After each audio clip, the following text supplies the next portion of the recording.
we're looking at things like productivity. How do we gauge productivity, for ourselves? Are you feeling like you're doing the work that you would like to be doing? Are you feeling like you're producing in the way that you can feel proud of?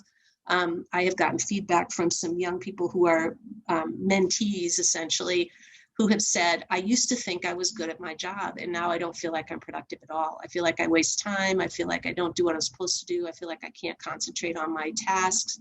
And also acknowledging that they're probably doing just as well, if not better, in some forms than before they went remote.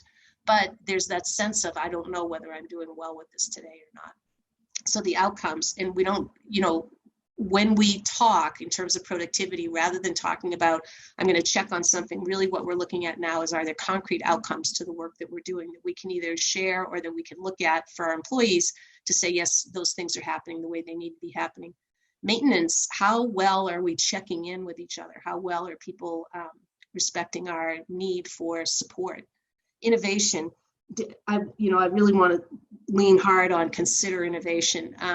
We all have innovation fatigue, no matter how you look at it in higher ed, in my opinion, and this year isn't going to be any better.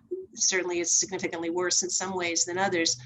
What are we choosing to hand off to our people? What are we taking from the people who are handing off to us? What is it that's coming up that's quote unquote new that we're going to be required to do? Are we required to do it? Is it a choice? All of those things that need to come in. How does that affect productivity if we have innovation on top of disruption? What does that do? And then managing change. How are we supporting each other? How are you as a manager supporting your team in managing that change? The talking piece of it to me is so important, this check-in idea.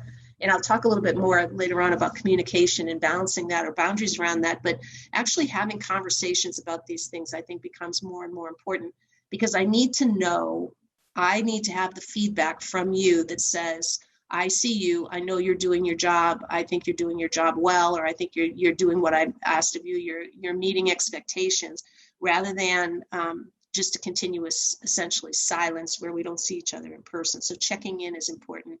Team support is incredibly important. Having opportunities to talk to each other and to be around each other, even if it is virtually, to be able to know that we're all in this together and we're not really fully alone. We might be sitting at our desks by ourselves, but there are ways to connect.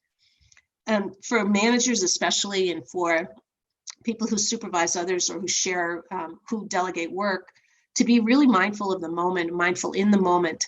What am I asking for? Am I being clear about what I'm asking for? Is what I'm asking for going to overload somebody in a way that I didn't pay attention to? Are there unintended consequences to my request?